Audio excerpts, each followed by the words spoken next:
Allah'ımdan dilerim, benim yüzüm modern yerde bolsa da,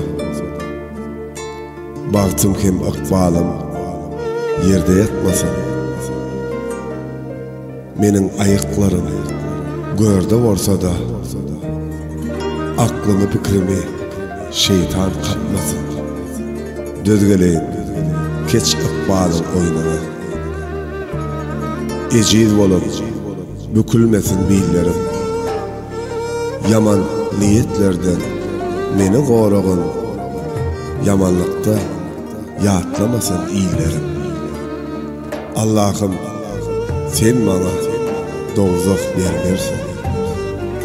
Cenneten dozakam pälime bağlay. Menden hiç insana ziyan yetmesin. Olurdan bolsa da yüreğim dağılay. Ähli dileklerim diňe sen nedir? Bendäňi zar edip koyma. Dirilikde söýüňi süýräýin, düşekde yatyryp har edip koyma. Arslan diýer, ýalňyşmaýan sensin. Allah'ım mende de ençe günah var. Her tevhirden sonra senden dilänem mulla agray. Ol dünyada iman ver. Arslan Garagulov, avtoru.